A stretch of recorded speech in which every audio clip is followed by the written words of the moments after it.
Selamat datang kembali di pembahasan mendalam kita. Hari ini kita akan menyelami salah satu fondasi strategi bisnis modern, Competitive Advantage, karya Michael E. Porter. Betul. Sumber kita kali ini kutipan-kutipan penting dari buku klasiknya tahun 1985 ini. Kalau buku sebelumnya Competitive Strategy, itu kan lebih lihat industri secara keseluruhan ya. Iya, helikopter view lah istilahnya. Nah, buku yang ini benar-benar masuk ke jantung perusahaannya. Detail banget. Jadi, misi kita hari ini adalah menyuling intisari lah ya, tentang gimana perusahaan bisa bangun, dan yang lebih penting lagi nih, mempertahankan keunggulan kompetitif yang ya tahan lama. Berkelanjutan ya. Betul. Anda bahkan dapat pemahaman kerangka kerja yang udah puluhan tahun ini membentuk cara para pemimpin bisnis mikir strategis. Siap ya? Siap. Yang menarik dari Porter di sini tuh, pergeseran fokusnya. Dia ngajak kita lihat perusahaan itu bukan sebagai satu blok gitu aja, tapi sebagai kumpulan. Ya, kumpulan aktivitas spesifik. Aktivitas ya, bukan fungsi doang. Tepat. Dari sudut pandang ini kita bisa bongkar sumber keunggulan sejati, apakah itu dari katakanlah nekan biaya atau dari kemampuan tampil beda secara unik gitu. Oke. Mari kita bedah deh konsep intinya. Porter bilang keunggulan itu nggak muncul gitu aja, tapi dari aktivitas spesifik. Bukan cuma soal departemen kayak marketing atau R&D ya, tapi hal-hal yang lebih Kecil, iya lebih granular. Jadi kayak gimana cara proses pesanan, gimana cara kontak pelanggan, ngerakit produknya gimana, bahkan sampai cara ngelatih karyawan. Itu semua aktivitas. wah detail ya. Banget. Dan untuk memetain ini semua, Porter ngenalin kerangka rantai nilai, value chain. Ini kayak ya cetak biru aktivitas perusahaan lah. Ada aktivitas utama yang langsung nyiptain nilai buat pelanggan. Logistik masuk, operasi, logistik keluar, marketing and sales, terus layanan. Itu yang langsung hadap ke customer ya. Bisa dibilang gitu. Terus ada aktivitas pendukung yang memungkinkan aktivitas utama jalan, kayak infrastruktur perusahaan, SDM, pengembangan teknologi, sama pengadaan. Nah, tiap aktivitas ini pasti ada biayanya dan ada potensi nyiptain nilai. Berarti kalau disederhana ini, kalau mau untung di atas rata-rata, perusahaan harus bisa ya ngelakuin aktivitas-aktivitas ini lebih baik atau Lebih murah dari pesaing, iya. Oke. Profit itu simpelnya selisih antara nilai yang diterima pembeli sama total biaya semua aktivitas di rantai nilai itu. Cukup jelas sih ini. Betul, tapi ada satu lapisan lagi nih yang sering kelewat dan jadi kunci menurut Porter. Namanya keterkaitan antar aktivitas, linkages. Keterkaitan. Maksudnya gimana tuh? Jadi aktivitas berdiri sendiri gitu kan. Cara Anda misalnya desain produk, itu kan aktivitas pendukung, pasti ngaruh ke biaya produksinya, itu aktivitas utama. Oh iya, benar juga. Atau katakanlah sistem input pesanan yang efisien, itu pendukung. Bisa banget mangkas waktu kerja tim penjualan, itu aktivitas utama. Nah, mengoptimalkan hubungan antar aktivitas inilah yang sering jadi sumber keunggulan yang ya tersembunyi. Oke, jadi bukan cuma bagusin tiap aktivitas, tapi juga hubungan antar aktivitasnya ya? Persis. Dan keterkaitan ini juga bisa vertikal. Maksudnya, hubungan sama rantai nilai pemasok dan saluran distribusi. Contohnya? Misalnya nih, kalau pemasok coklat ngirim bahan baku udah dalam bentuk cair, bukan batangan lagi, produsen permen bisa hemat biaya pemrosesan kan? Ah, iya. Koordinasi kayak gini bisa jadi sumber efisiensi atau diferensiasi yang lumayan loh. Tapi ya itu, karena melibatkan pihak luar seringkali kurang diperhatiin. Oke, jadi setelah kita petakan semua aktivitas dan keterkaitannya ini, langkah selanjutnya apa? Gimana ini ngebawa kita ke keunggulan kompetitifnya? Nah, dari analisis rantai nilai inilah, Porter nyimpulin, intinya ada dua tipe dasar keunggulan kompetitif yang bisa dikejar perusahaan. Mau jadi pemain dengan biaya terendah, low cost, atau nawarin sesuatu yang berbeda, differentiation. Ini pilihan fundamental banget. Harus milih salah satu intinya. Umumnya begitu. Nanti kita bahas pengecualiannya. Nah, pilihan ini kalau digabung sama cakupan pasar yang dituju, mau main di pasar luas atau fokus di ceruk sempit, itu ngasilin apa yang disebut Porter 3 strategi generik. Generic strategies. Oke, kayak resep dasar gitu ya, untuk bisa dapat kinerja di atas rata-rata. Iya, semacam itu. Coba kita lihat satu-satu. Pertama, kepemimpinan biaya, cost leadership. Ya, ini tujuannya jelas banget, jadi produsen dengan struktur biaya paling efisien se-industri. Biasanya targetnya pasar yang luas. Sumber efisiensinya dari mana aja tuh biasanya? Macam-macam. Bisa dari skala ekonomi, teknologi produksi yang unggul, mungkin punya akses murah ke bahan baku, atau ya efisiensi di mana-mana lah. Porter waktu itu nyontohin Gallo di industri anggur. Katanya mereka konsisten punya keunggulan biaya 15% atau lebih dari pesaing utama. Gede itu. Wow, oke. Lalu yang kedua, diferensiasi, differentiation. Ini kebalikannya ya, bukan soal paling murah, tapi soal paling unik. Benar, perusahaan berusaha nonjol di industrinya berdasarkan atribut yang dihargai banget sama pembeli, sampai mereka rela bayar lebih mahal. Uniknya bisa dari mana aja? Produknya, Bisa dari produknya sendiri, bisa dari sistem pengirimannya, layanan purna jualnya, citra mereknya, atau ya kombinasi dari itu semua. Contoh klasiknya itu Caterpillar di alat berat. oh ya, cat ya. Iya, mereka bangun diferensiasi bukan cuma di produknya yang terkenal bandel, tapi juga jaringan dealer globalnya, ketersediaan spare part yang cepat, sama layanan after sales yang prima. Itu kan satu paket nilai yang susah banget ditiru pesaing. Oke, masuk akal. Nah, strategi ketiga, fokus. Ini berarti milih medan pertempuran yang lebih sempit kan? Tepat sekali. Jadi bukannya ngelayanin seluruh pasar, perusahaan milih satu atau beberapa segmen pasar tertentu aja. Terus, seluruh rantai nilainya didedikasikan buat ngelayanin segmen itu secara eksklusif. Lebih spesifik gitu ya? Iya. Nah, di dalam segmen ini, perusahaan bisa milih lagi mau jadi yang termurah buat segmen itu, fokus biaya, atau mau jadi yang paling unik buat segmen itu, fokus diferensiasi. Ada contohnya? Contohnya La Quinta Inns, dulu mereka fokus banget ke pelancong bisnis kelas menengah. Mereka sengaja ngilangin fasilitas yang kurang relevan buat segmen itu, kayak restoran mewah atau ruang meeting gede. Hasilnya, biaya investasi sama operasional per kamar bisa ditekan drastis. Cerdas juga. Tapi Porter kan juga ngasih peringatan keras nih soal bahaya nyoba ngelakuin semuanya sekaligus. Apa tuh istilahnya? Iya, itu penting banget. Peringatan tentang terjebak di tengah. Stuck in the middle. Stuck in the middle? Iya. Ini jebakan strategis yang bahaya banget menurut Porter. Ini kejadian kalau perusahaan gagal milih dan ngejalanin salah satu strategi generik tadi secara konsisten. Jadi, plan gitu? Bisa dibilang gitu. Mungkin mereka pengen murah, tapi kok pengen kelihatan premium juga. Atau pengen ngelayanin semua orang, tapi nggak punya keunggulan yang jelas. Akibatnya, ya mereka nggak punya keunggulan kompetitif yang solid. Nggak jelas posisinya ya? Betul, biaya yang mereka nggak cukup rendah, diferensiasinya juga nanggung. Akhirnya, mereka jadi sasaran empuk buat pesaing yang benar-benar fokus. Ini bukan posisi rata-rata yang aman, tapi posisi yang rentan banget dan seringnya bikin kinerja malah di bawah rata-rata. Wah, kedengarannya Kia resep gagal banget ya.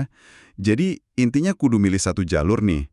Apa nggak mungkin sih, apalagi zaman sekarang ya, untuk bisa unggul di biaya sama diferensiasi sekaligus? Sering dengar loh argumen itu. Pertanyaan bagus, dan memang sering ditanyain. Menurut kerangka Porter, umumnya itu susah banget. Kenapa? Kenapa? Karena aktivitas yang dibutuhin buat jadi pemimpin biaya kayak standarisasi, kejar skala ekonomi, kontrol ketat, itu seringkali berlawanan sama aktivitas buat diferensiasi, misalnya R&D yang inovatif, layanan custom, bahan baku premium, beda arah gitu.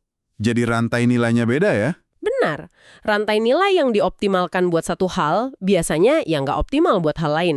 Tapi, nah ini tapinya, Porter ngakuin ada beberapa kondisi pengecualian. Oh, ada juga. Apa aja tuh? Misalnya, kalau semua pesaing Anda emang terjebak di tengah, semua nggak kompeten gitu, atau kalau biaya itu sangat dipengaruhi pangsa pasar dan Anda kebetulan dominan banget. Atau, nah ini yang paling relevan mungkin sekarang, kalau ada inovasi teknologi yang radikal banget yang memungkinkan kedua hal itu dicapai barengan, setidaknya untuk sementara waktu.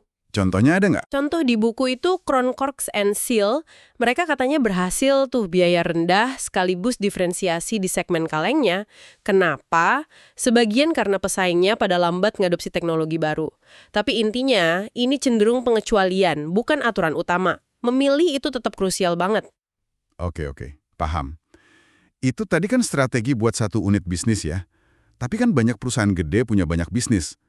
Gimana Porter lihat peluang di perusahaan yang terdiversifikasi kayak gini? Konsep sinergi itu kan sering disebut-sebut, tapi kadang rasanya abstrak banget. Nah, Porter nyoba bikin konsep sinergi itu lebih konkret, lebih bisa dianalisis.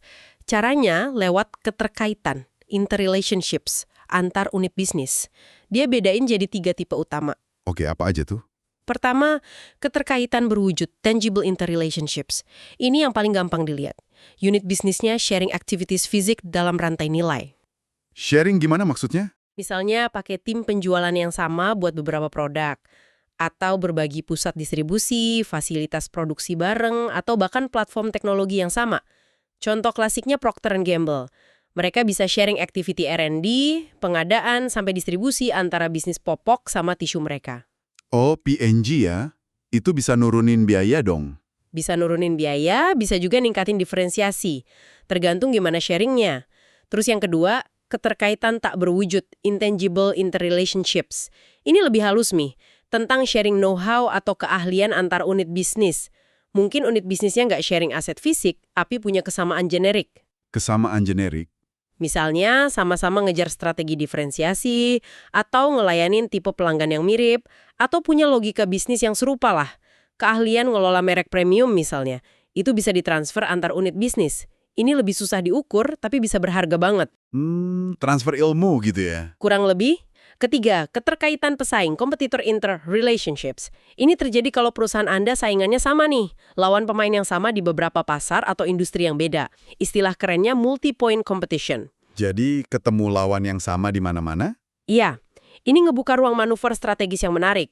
Anda bisa balas serangan pesaing di satu pasar dengan nyerang balik di pasar lain di mana mungkin dia lebih lemah. Jadi nambah dimensi barulah dalam persaingan. Wah, ini potensial banget kedengarannya ya. Terutama yang tangible sama intangible tadi. Tapi kenapa ya di dunia nyata kok kita sering dengar sinergi gagal terwujud? Susah gitu kayaknya. Apa hambatannya menurut Porter? Ini poin krusial. Dan Porter realistis banget soal ini. Ngebikin keterkaitan itu jadi nyata emang susah banget. Hambatan utamanya justru seringkali di dalam organisasi sendiri. Internal ya? Kayak apa tuh? Ada ego sektoral antar manajer unit bisnis. Ngerasa ini wilayah kekuasaan gue. Terus sistem insentifnya seringkali nggak dirancang buat ngedukung kolaborasi lintas unit, malah kadang kayak ngehukum. Oh, jadi insentifnya malah bikin silo ya? Bisa jadi. Belum lagi perbedaan budaya antar unit. Apalagi kalau unit bisnisnya hasil akuisisi. Wah, itu bisa jadi penghalang gede. Terus ada ketakutan juga. Takut disalahin kalau nanti proyek barengnya gagal. Kompleks ya masalahnya. Banget. Makanya, Porter nekenin perlunya mekanisme organisasi horizontal yang jelas. Ada struktur, sistem, proses yang sengaja dirancang buat memfasilitasi kerjasama lintas batas ini. Kalau nggak ada itu, ya keterkaitan cuma jadi potensi di atas kertas aja, nggak kejadian. Oke, masuk akal banget sih. Tentu saja semua aktivitas dan keterkaitan ini nggak lepas dari peran teknologi ya. Walaupun buku ini dari pertengahan 80-an, jauh sebelum era digital meledak kayak sekarang. Gimana sih Porter lihat peran teknologi waktu itu? Masih relevan nggak konsepnya? Secara konseptual, menurut saya sih masih relevan banget. Porter itu nggak lihat teknologi cuma sebagai urusan departemen R&D aja. Nggak. Terus gimana? Bagi dia, teknologi itu nempel di tiap aktivitas rantai nilai. Mulai dari teknologi proses produksinya, sistem informasi buat logistiknya, software CRM buat penjualannya, dan seterusnya. Teknologi itu bisa jadi pendorong biaya utama, bikin lebih murah, atau jadi sumber diferensiasi yang kuat, bikin lebih unik. Jadi nempel di mana-mana ya? Iya. Dan yang lebih penting lagi, perubahan teknologi itu bisa secara fundamental ngubah aturan main dalam sebuah industri. Game changer. Ada contoh spesifik dari buku yang bisa gambarin dampaknya nggak? Ada. Misalnya di industri aluminium, Porter bahas gimana teknologi peleburan baru, namanya carbothermic reduction, itu potensi banget buat mangkas drastis konsumsi energi. Padahal energi itu komponen biaya terbesar di situ. Wah, signifikan dong ya? Banget. Siapa yang nguasain teknologi ini duluan bisa langsung ngubah peta persaingan. Atau contoh lain, teknologi continuous casting. Itu bisa ngurangin skala ekonomis pabrik. Jadi pabrik bisa dibikin lebih kecil, lebih dekat ke pasar. Ini kan ngubah dinamika logistik sama layanan juga. Jadi kelihatan kan gimana teknologi bisa ngerombak sumber keunggulan. Porter juga nyinggung soal pilihan strategis jadi pemimpin, first mover, atau jadi pengikut, follower dalam teknologi kan ya. Nggak ada jawaban benar salah mutlak di sini ya. Bener banget, nggak ada satu jawaban pas buat semua.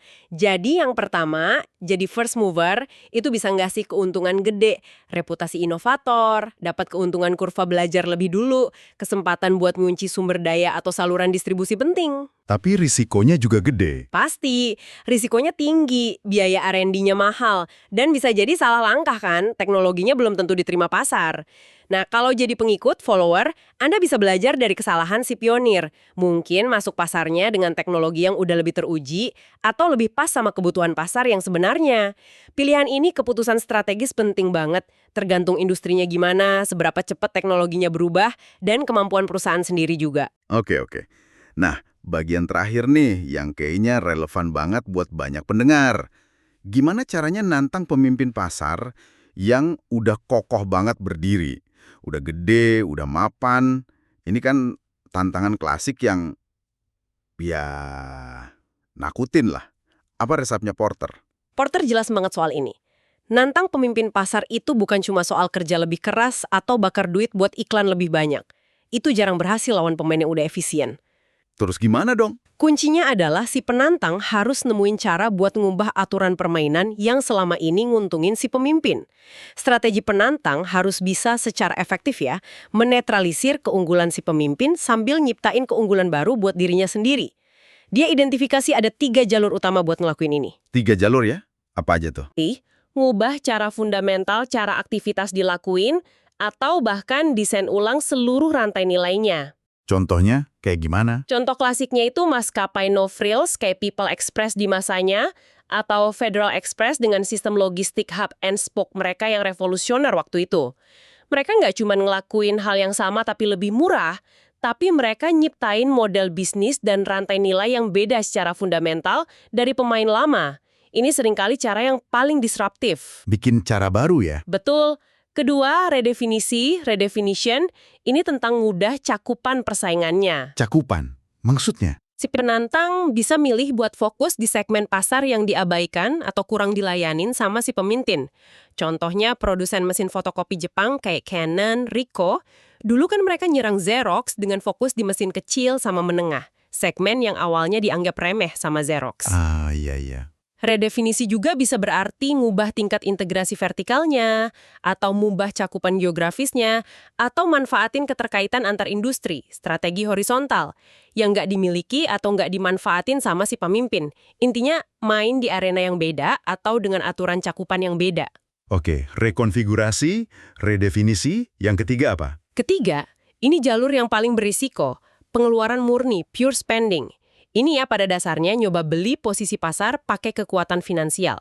Belanja gede-gedean, buat akuisisi, iklan gila-gilaan, bangun kapasitas besar-besaran. Bakar duit lah ya? Iya, bakar duit. Harapannya posisi pasar yang lebih gede ini nanti bakal ngasilin keunggulan biaya atau kekuatan pasar. Tapi Porter ngingetin, jalur ini sering banget gagal total kalau nggak dibarengin sama rekonfigurasi atau redefinisi tadi. Kenapa? Karena kalau cuma modal duit tapi cara mainnya masih sama, pemimpin pasar yang udah efisien biasanya bisa nahan serangan itu. Duitnya habis, posisinya nggak dapat. Oke, jadi spending aja nggak cukup ya. Lalu, kapan sih waktu yang tepat buat nyerang? Kapan seorang pemimpin pasar itu paling rapuh? Ada tanda-tandanya nggak yang bisa kita lihat? Porter ngidentifikasi beberapa sinyal kerentanan. Misalnya kalau si pemimpin kelihatan terlalu fokus sama segmen pasar tradisionalnya dan agak ngabaikan segmen baru atau yang lagi berubah. Kurang lincah gitu ya? Bisa jadi. Atau kalau mereka lambat adaptasi sama teknologi baru atau pergeseran kebutuhan pelanggan. Kalau mereka punya struktur biaya yang kaku atau banyak biaya tersembunyi yang tinggi, terlalu terikat sama aset atau strategi masa lalu juga bisa jadi kelemahan. Terjebak nostalgia gitu. Bisa jadi. Dan satu lagi yang menarik, kalau industrinya itu kayak terjebak dalam apa yang disebut Porter, permainan sopan. Gentleman's game. Persaingannya cenderung lunak, status quo dijaga baik-baik. Nah, ini justru bisa jadi undangan buat penantang yang berani buat dobrak. Wah, menarik banget ya. Luar biasa. Jadi kalau kita tarik benang merahnya nih dari semua pembahasan kita, kerangka kerja Porter ini, khususnya rantai nilai sama strategi generik itu, kayak ngasih kita, ya semacam pisau bedah lah ya, buat ngurai gimana perusahaan itu bersaing. Betul. Demi bata. Aktivitas demi aktivitas lewat pilihan strategis yang disiplin. Tepat sekali. Ini kayak jembatan antara strategi di level C-suite, di ruang rapat direksi, sama realitas operasional sehari-hari di lapangan. Gimana tiap proses dari beli bahan baku sampai ngelayanin pelanggan, setelah beli itu semua berkontribusi ke posisi biaya atau kemampuan tampil beda. Hmm, Dan ini negasin banget bahwa semua orang di perusahaan lewat aktivitas mereka sehari-hari itu bagian dari eksekusi strategi. Keunggulan kompetitif itu hasil kerja tim yang terkoordinasi di seluruh rantai nilai, nggak bisa cuma satu bagian aja. Nah, sebagai penutup nih, satu pemikiran buat Anda bawa pulang. Buku ini kan ditulis jauh sebelum era internet merajalela ya, sebelum data jadi emas baru, sebelum platform digital dominan banget kayak sekarang. Iya, tahun 85 kan? Nah, pertanyaannya, seberapa relevansi sih konsep rantai nilai Porter yang basisnya aktivitas? Ini di abad ke-21. Apakah aktivitas digital kayak bangun algoritma, ngelola big data, bangun komunitas online, itu sekarang punya bobot yang sama atau bahkan mungkin lebih besar daripada aktivitas fisik tradisional dalam nyiptain nilai dan keunggulan kompetitif yang berkelanjutan? Pertanyaan bagus itu. Nah, ini tantangan menarik ya saat Anda coba menerapkan kerangka klasik ini pada realitas bisnis Anda hari ini. Perlu adaptasi atau masih relevan plek? Oke, terima kasih sudah menyimak pembahasan mendalam kita kali ini. Sampai jumpa di kesempatan berikutnya ya.